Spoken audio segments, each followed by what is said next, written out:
Bismillahirrahmanirrahim. Alhamdulillahirabbil alamin. Wassalatu wassalamu ala sayyidina Muhammadin al-Fatih lima khuliqa wal khatim lima sabaq. Nasil haqqi bil haqqi wal hadi ila siratikal mustaqim.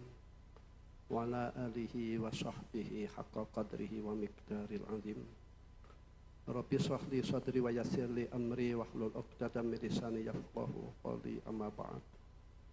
Dan kita hormati bersama Bapak Kiai Haji Profesor Dr. Kiai Abdul Ghafur, Wakil Bupati Kiai Haji Abdul Rauf,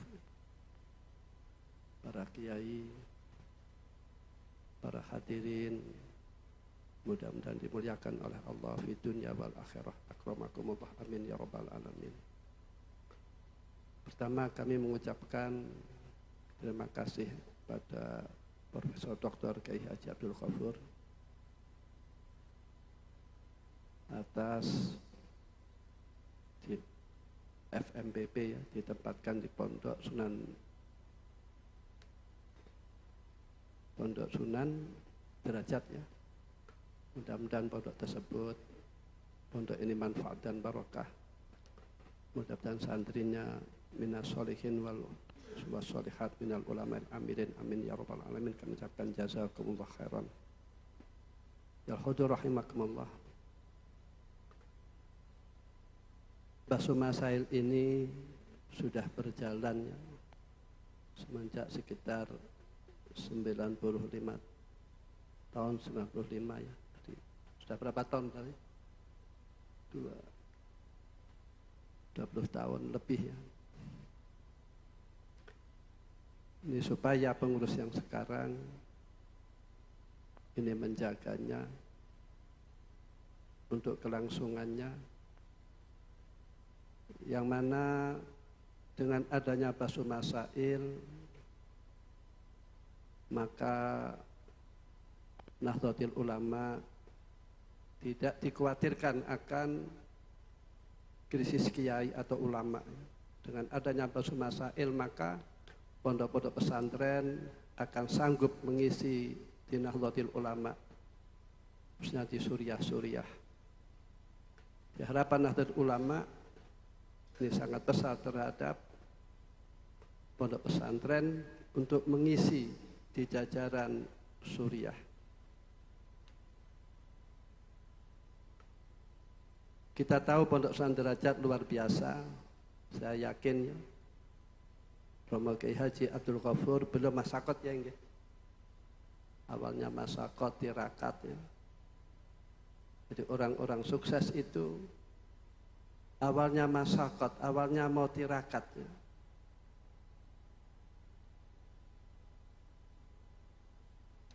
Ini awalnya demikian di pondok tirakat Riyadhah. Terus nanti buahnya ya, seperti ini. Maka supaya kalian belajar di pesantren ini supaya dilanjutkan. Kalian mondok saja sudah merupakan tirakat atau riyadhah ya. Kalian mondok saja ini sudah merupakan riyadhah dan tirakat.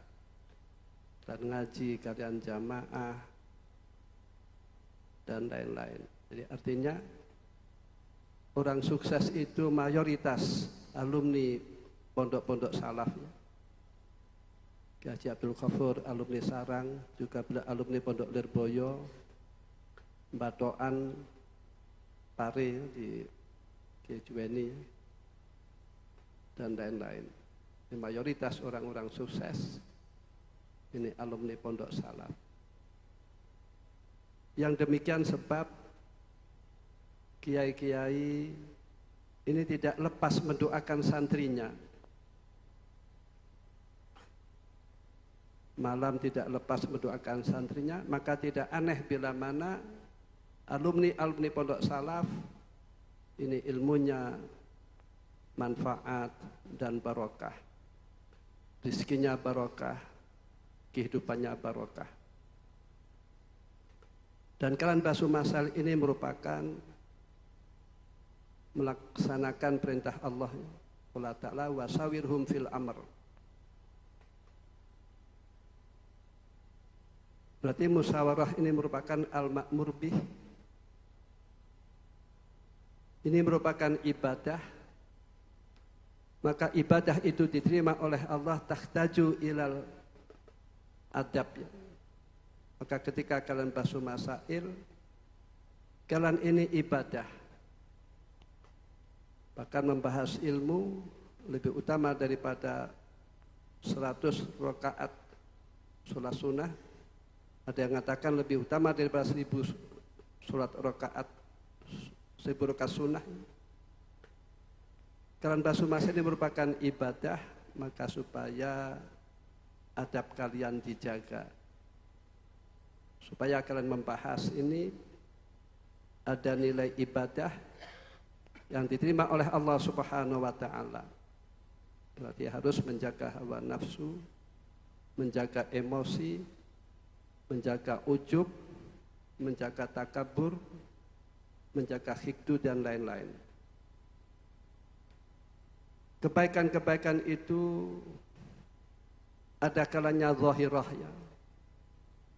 Dan kebaikan ada kalanya zahirah, dan keburukan pun ini kadang-kadang juga zahirah. Artinya kebaikan itu ada kalanya zahirah, keburukan pun juga ada kalanya zahirah. Yang zahirah ini jelas. Dan yang zahirah itu ditangkap dengan hawasil khamsi, pancandriya 5. Satu, dengan mata. Kita tahu warna indah, hijau dan lain-lain ini dengan meripat, dengan mata. Kita tahu suara indah ini dengan telinga. Kita tahu bau itu harum atau tidak dengan hidung, penciuman hidung. Kita tahu rasa manis atau tidak ini dengan lidah.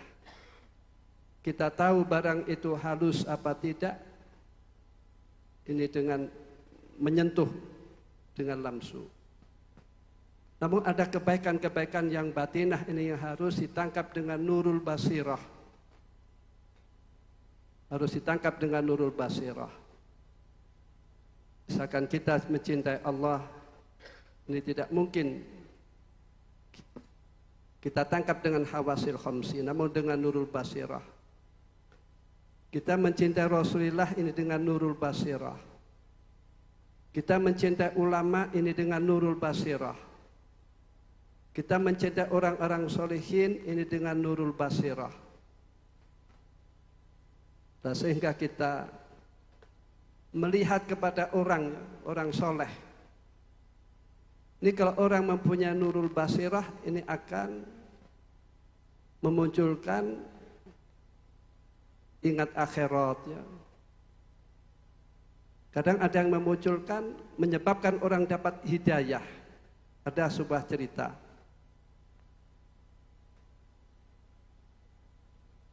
Abdullah bin Mubarak rahimahullah, beliau ketemuan tamu, ada tamu.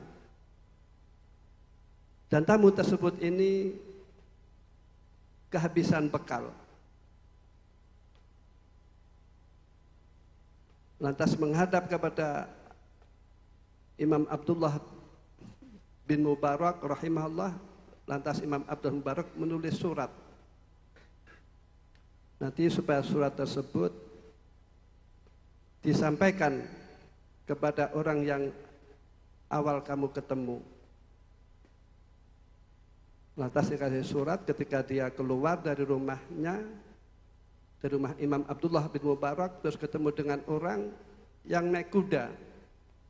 Lantas diperhentikan. Dan surat dari Abdullah bin Mubarak disampaikan, lantas surat dibaca. Ketika dibaca, di situ ada yang pengirim surat yaitu Abdullah bin Mubarak. Lantas penunggang kuda tersebut akan sowan kepada Abdullah bin Mubarak secara langsung. Ketika melihat Abdullah bin Mubarak, langsung mengucapkan, Asyhadu an la ilaha illallah wa asyhadu anna Muhammadar Rasulullah. Langsung masuk Islam. Di dakwah-dakwah itu ada kalanya bilisan, namun orang-orang tinggi kadang-kadang dakwah itu yaitu dilakukan dengan bilhal, dengan akhlakul karimah, sehingga orang simpati akhirnya masuk Islam. Ya hudur rahimakumullah. Dan supaya basul masail ini didukung ya, dengan kalian mengaji. Sudah terbukti bahwasanya kitab Fathul Wahhab beserta sarah-sarahnya, kitab Muhadzab dan lain-lain ini mampu menjawab segala persoalan-persoalan. Di kitab-kitab yang dianggit sudah ratusan tahun yang lalu ini mampu menjawab segala persoalan-persoalan baik itu muamalah dan lain-lain. Jadi artinya walaupun kita belajar kitab kuning yang dianggit oleh ulama yang sudah ratusan tahun lalu, ini tidak ketinggalan, tidak tertinggal. Imam Abdul Wahab As-Sa'rani mengatakan bahwasanya setiap zaman ini ada ulama yang mampu berbicara sesuai dengan zamannya. Walaupun zaman itu modern kayak apapun, ini ada ulama yang mampu berbicara sesuai dengan zamannya. Itulah kelebihannya orang belajar kitab kuning. Kelebihannya orang belajar di pesantren. Ilmu berkembang, dan juga di samping ilmu di pesantren ini berciri khas pula yaitu akhlak. Ada ulama yang mengatakan bahwasanya akhlakul Rasul maujudatun fil mahad Jawi. Akhlaknya Rasulullah sallallahu alaihi wasallam ini maujud, ini ada di pondok-pondok Jawa. Jadi artinya Jawa itu terkenalnya akhlaknya mulia ya, terhadap ulama takzim, terhadap habaib takzim, bahkan ada kiai itu terhadap santrinya itu menghormati, tidak sewenang-wenang, karena tahu santri itu datang niat belajar dan santri itu fisabilillah sehingga dihormati. Ada cerita dalam kitab Taklim kan ada kiai, ada syekh. Ini ketika mengajar ilmu, ini justru santrinya didahulukan, sebab santri dari rumah memang niat-niat belajar dari jauh, dan anaknya malah diakhirkan. Namun barokahnya dia mendahulukan orang lain, mendahulukan santrinya, maka barokahnya yaitu anak-anaknya minal ulama'il amilin. Jadi artinya kiai itu di antara rahasianya ya, anaknya minal ulama'il amilin, sebab santri kiai itu umumnya khidmah kepada para santri, mulang dan lain-lain. Inilah merupakan buah khidmah ya. Dulu Kiai Abdul Ghafur cerita kepada saya, waktu mondok di Sarang itu tukang ngopani manuknya Gus Imam ya ini. Ngopani manuk kutut. Jadi artinya metode khidmah ini hanya berciri khas di pesantren. Seperti halnya Abdullah bin Abbas radhiyallahu anhu. Beliau ulama ahli tafsir, a'lamun nas fi tafsir, yaitu Abdullah bin Abbas radhiyallahu anhu. Yang mana beliau demikian, ini sebab beliau selalu menata sandal Rasulullah sallallahu alaihi wasallam. Kalau Rasulullah itu ke masjid misalkan, ini yang menata sandal yaitu Abdullah bin Abbas. Padahal dengan Kanjeng Nabi itu misanan ya. Kalau umumnya dengan misanan orang kan nggak mau demikian ya. Namun beliau khidmah kepada Rasulullah pada masih misanan. Sehingga Rasulullah doanya Allahumma faqihhu fiddin walimhu at-ta'wil. Begitu sahabat Anas radhiyallahu anhu. Wa kana yakhdumu Rasulullah sallallahu alaihi wasallam asra sanawat ya. Abdullah Anas bin Malik ini ketika masih umur 10 tahun oleh ibunya dipasrahkan kepada Rasulullah di Ummu Sulaim untuk berkhidmah. Itu 10 tahun. Dan barokahnya khidmah, sahabat Anas bin Malik ini anak cucunya itu sekitar 120 itu minal ulama il amilin ya, minas solihin was solihat. Inilah barokahnya khidmah, dan metode khidmah itu hanya ada di pondok pesantren. Kalau di pesantren orang khidmah itu sulit ya, orang khidmah itu sulit. Dia mau khidmah kalau dibayar, kalau di pesantren kan tidak ya. Santri ini ada kesadaran untuk khidmah kepada kiai karena menyadari bahwasanya ilmunya manfaat dan barokah, ini juga dengan cara khidmah. Itulah kami sampaikan, kurang lebih mohon maaf. Ihdinas shiratal mustaqim. Assalamualaikum warahmatullahi wabarakatuh.